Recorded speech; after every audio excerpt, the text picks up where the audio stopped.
あなたはこの少年の体に何が起きているか感じ取れますか？彼がさして重くもないその布団を持ち上げられずにいる理由とは。2020年6月16日、イギリスウェストミッドランズ州ソリフル、午後2時半頃、6歳の少年アーサー・ラビジョー・ヒューズ君はママ母のエマ・タスティンに手を引かれ、自宅のバスルームへやってきました。ほら、喉が渇いたでしょ。そう言うとグラス一杯の水を差し出したエマ。彼女は顔色の悪いアーサー君を支えながらその口元へ水を運びます。するとアーサー君は思いっきりその顔をしかめました。なぜならグラスの水には大量の塩が混ぜられていたから。6歳児が1日に摂取していいとされる塩分は 3g 程度。一方でこの日アーサー君が飲まされていた塩の量は 34g に達していたのです。 34g もの塩を無理やり口に流し込まれた少年。少年はなぜ地獄の拷問にさらされることになったのか。大人の事情に振り回され続けた彼は全ての愛情を失い死へと向かっていったんです。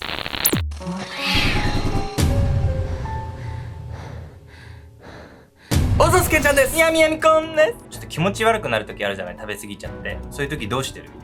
横になんないようにしてるかもしれない。気持ち悪いからね、でもね、これをね、すっきりさせてくれる食べ物があるんです、和食。和食でお腹すっきり。日本人が忘れてる梅干し。世界でも梅干しってみんなも食べなくなったけど、キュッってなってね、すっごいすっきりするから、梅干しを改めて食べてみてほしい。今回はイギリスで起こった6歳児に対する拷問殺人事件をご紹介します。少年は数ヶ月間想像を絶する苦痛の日々を経験するんです。その中でも恐ろしいのは、彼の食事の中に人間が1日に食べていい量をはるかに超える塩が混ぜられてじわじわと殺されていったことなんです。いや、塩ってさ、適量だったら美味しいけど、めちゃくちゃ入ってたら絶対気持ち悪くなんじゃない？ 6 歳の子がずーっとそれを経験させられてるわけでしょ？体悪くなる前に精神が壊れちゃいそうよ。これほんとひどい話なんですけど、僕この話聞いて、親のね、離婚だったりとか、再婚で新しい人と出会うとかね、そういったことと子供に対する教育っていうのは影響すると思うんですよね。結局子供が一番影響を受けるのって親じゃないですか。だからその折り合いだったりとか、そういうことについてね、すごい考えさせられる内容だなと思いました。そもそも少年はいかにして地獄の日々に巻き込まれていったんでしょうか。誰も愛してくれない。2020年6月、イギリスウェストミッドランズ州ソリフル。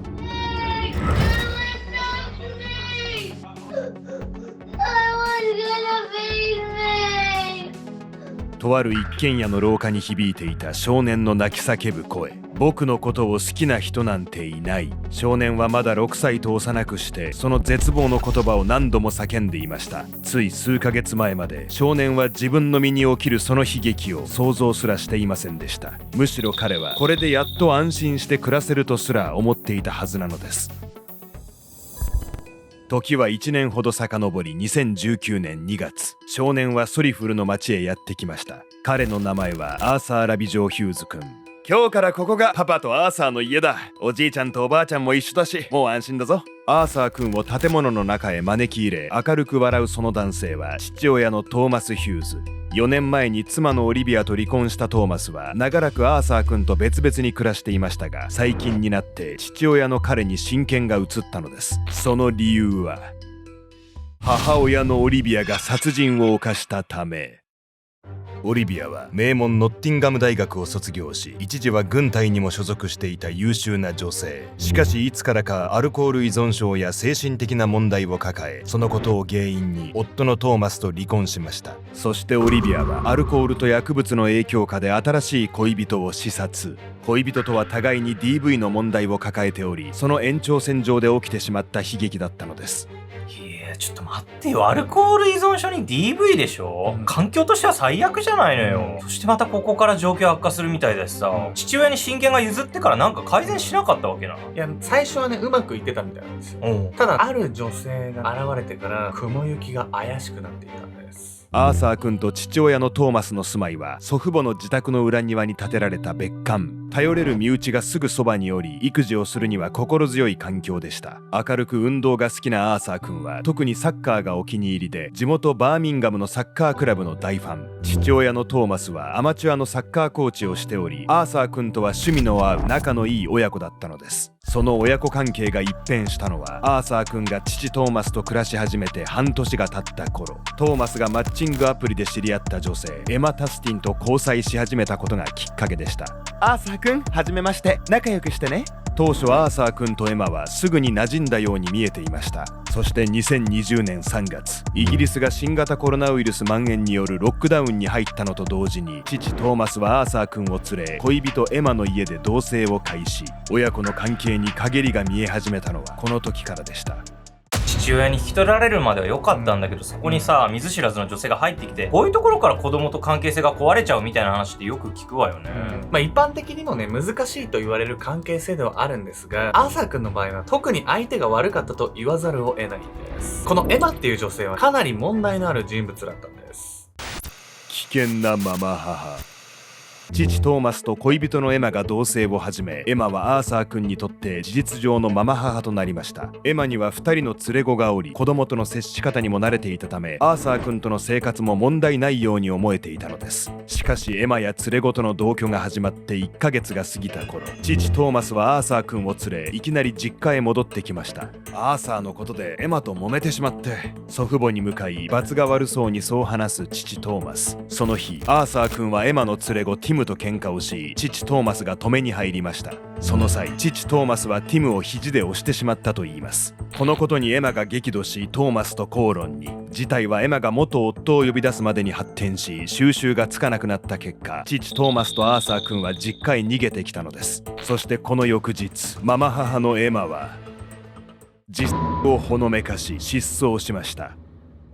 実のところ、エマはもともと情緒不安定なところがある女性。彼女には連れ子2人の他にも実はもう2人子供がいるのですが、過去の未遂を原因にその2人の親権を失っていました。また子供の養育に直接的な関係はありませんが、エマには窃盗の前科も。その後トーマスが警察に失踪届を出し、ママ母エマは無事に発見されるのですが、この一件で彼女が保護者として不適格であることが浮き彫りに。このほか久しぶりに実家へ帰ってきたアーサー君の顔には引っかき傷、背中にはあざがあり、祖父母はママ母による虐待を疑うのです。いやいや、もうこれはもう絶対に子供と話さなきゃダメよ。同居が始まってまだ1ヶ月でしょ。もう浅くに手挙げてんじゃないのよ。そのため祖父母はママ母エマとの同居に対して反対していたんです。ですがね、残念ながら事態の悪化を食い止めることはできなかったんです。失踪していたママ母エマが発見された翌日、父トーマスはアーサー君を連れて彼女の家へ戻ることに。トーマス、本当に大丈夫なのか？アーサーは何かひどいことをされてるんじゃ。祖父母はそう言って必死にトーマスを止めましたが、彼はアーサーは子供同士の喧嘩で怪我をしただけと言い張り、聞く耳を持ちませんでした。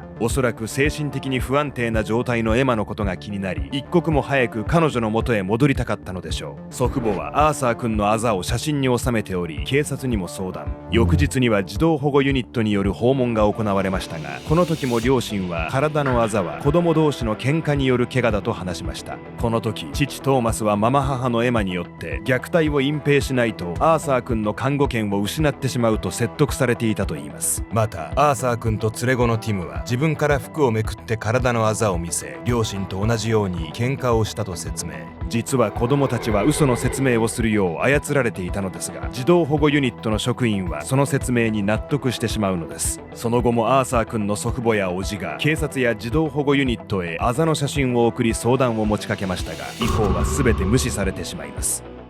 いや、ちょっともどかしいわね。これさ、親が同席しちゃってたらさ、子供が言いくるめられてる可能性だってあるわよ。それ分かんないのかしら。そうだよね。だからまあ別々でやった方がいいね、本当はね。その状況で親の話を鵜呑みにしているあたり、この公的機関もどこか人事だったのかもしれないんです。ここからアーサー君の生活には絶望しかありませんでした。悪魔の子。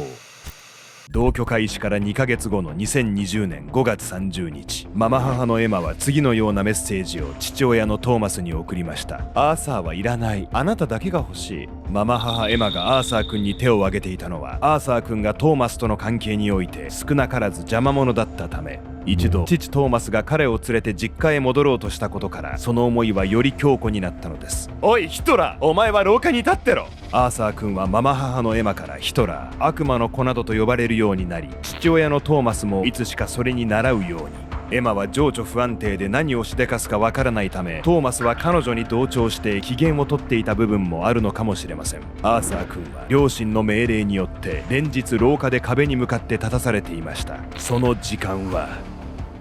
1日14時間に及ぶことも。筋肉を硬直させて激痛を与えるこの拷問は、アーサー君に罰を与えたがるエマに父親のトーマスが提案したものだったといいます。彼は廊下に立たされている間、食べ物や水を一切与えられず、一方で両親はソファーでくつろぎながらアイスやマクドナルドを自慢するように食べていました。そしてたまに食事が与えられたかと思えば、苦悶の表情を浮かべながらそれを食べるアーサー君。なぜならその食事は大量の塩が混入された、およそ人間の食べ物とは思えない代物だったから。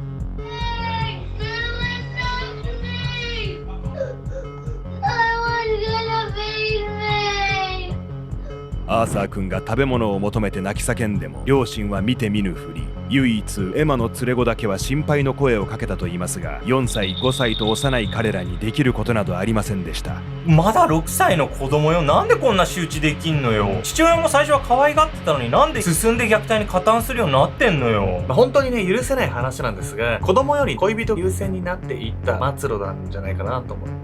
そしてアーサー君は大量の塩を食べさせられていたんですが、これはね、もう遠回しの殺人なんです。ここで本日のメトラキーワード、高ナトリウム結晶について。塩分の過剰摂取で血中の塩分濃度が上昇すると、塩分濃度の調整のため腎臓によってナトリウムの排泄が促されます。しかし腎臓の対応が追いつかないほどの常識の範囲を超えた塩分の過剰摂取が行われると、高ナトリウム結晶を引き起こします。海上の遭難者163件の記録によると、海水を飲んだ人の死亡率は 39%、 飲まなかった人の死亡率は 3%。この記録からも塩分の過剰摂取が重篤な症状を引き起こすことは明らかです。高ナトリウム結晶の状態に陥ると、過剰な塩分によって細胞から水分が奪われ、激しい喉の渇きが生じます。その状態でアーサー君は水分を与えられず、唇は乾燥してひび割れ、自力でコップが持てないほどに衰弱していました。さらに深刻な症状では、脳細胞の脱水縮小を引き起こし、痙攣を起こしたり昏睡状態に陥ることも。最悪の場合、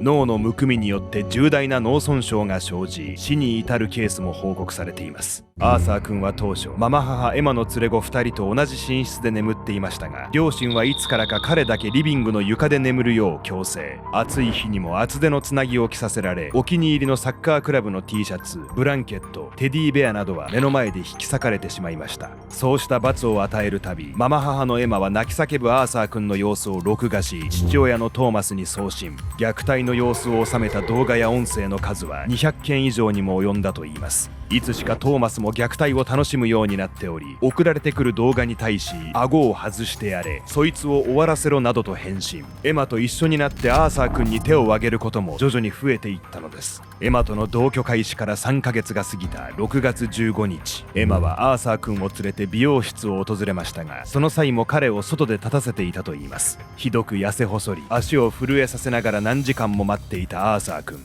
エマを担当した美容師が見たその姿が、アーサー君が生きて目撃された最後の瞬間となったのです。本当にかわいそうすぎて見るに耐えないわよ。これは美容師の方はさ、通報しようとかって思わなかったのかしら。通報しなかった理由っていうのは分かんないんですけど、ただ店の外に立たされていることだけを見て、この後深刻なことが起こるっていうのは、美容師の方も正直分かんなかったんじゃないかなと思います。アーサー君は果たしてどのような最後を迎えるんでしょうか。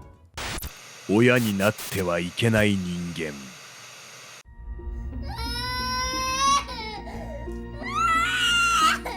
2020年6月16日の午後、アーサー君はリビングで一人泣き叫んでいた。リビングの床で寝ていた彼は寝具を片付けるよう命じられたが、衰弱しきったその体にはもはや布団を持ち上げる力も残っていない。助けを求める相手などいないと分かっていながらも、アーサー君はなお泣き続けるしかなかった。そしてその日、父トーマスと連れ子たちは外出中で、家にはママ母エマとアーサー君の2人だけが残されているという最悪の状況だった。ねえヒトラー、喉が渇いたでしょ。水をあげるわ。そう言うとエマはすっかり痩せ細ってしまったアーサー君の手を引き、彼をバスルームまで連れて行った。その場でグラスに注がれた水の中には大量の塩が混入されていた。ほら飲めよ。アーサー君の口に塩水を無理やり流し込むエマ。彼はその顔を涙でぐしゃぐしゃにしながらも抵抗することさえままならず、ただそれを飲み込むことしかできずにいた。その地獄の仕打ちがようやく止まったと思ったその時、エマはアーサー君の頭を全力で床に叩きつけた。狭いバスルームの中、何度となく響く鈍い打撃音。頭が割れるかと思うほどの衝撃の中、アーサー君は静かに意識を手放した。アーサー君が意識を失うと、ママ母のエマはその様子を写真に収め、父親のトーマスに送信。その後12分間も救急車を呼ぼうとしませんでした。さらに驚かされるのが通報後駆けつけた警察に対する彼女の言動。アーサーがバスルームの床に頭突きをし始めたんです。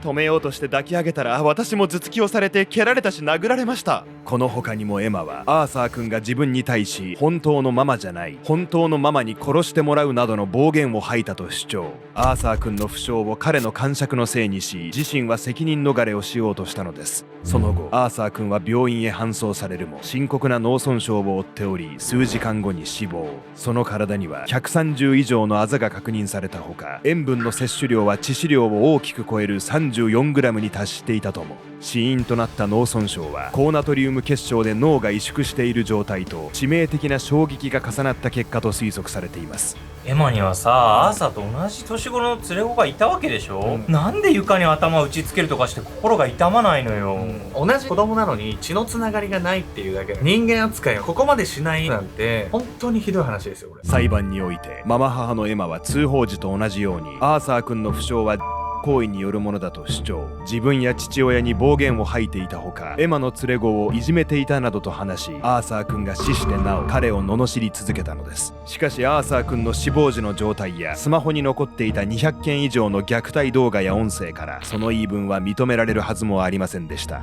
一方で父親のトーマスは全て私の責任ですと涙ながらに語り、自分はエマに洗脳されていたと言及。彼女を計算高く狡猾な女と断じたのです。事件から1年後の2021年12月、殺人罪で有罪となったエマは最低29年仮釈放なしの終身刑に。父親のトーマスは一度懲役21年の判決を受けましたが、翌年の量刑見直しで懲役24年となりました。息子よりもママ母を優先する父親と血のつながらない息子を疎んじるママ母に翻弄されたアーサー君の運命。大人だけで過ごしたい時に子供の存在を疎ましく感じてしまうことも確かにあるかもしれません。しかし親が自分の都合ばかりにとらわれ子供を顧みなくなってしまったら、身を守る術を持たない彼らを誰が守るのでしょうか。もしあなたに子供がいたとしたら全力で守りきる覚悟はありますか。もし疎ましくなってしまったとしたらどのように折り合いをつけますか。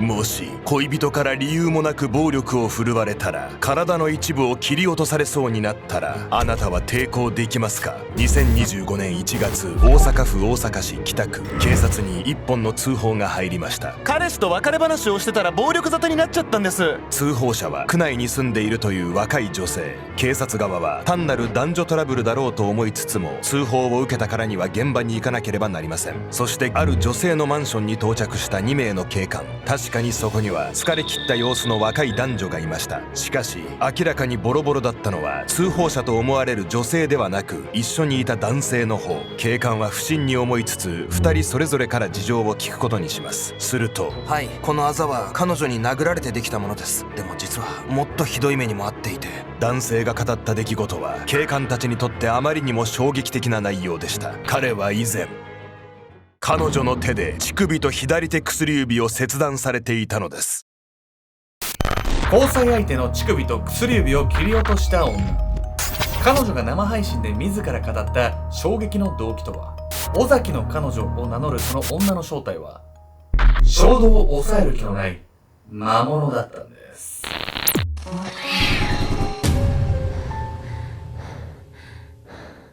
この動画の続きはオンラインサロン秘密結社アルゴメトリーでご視聴ください。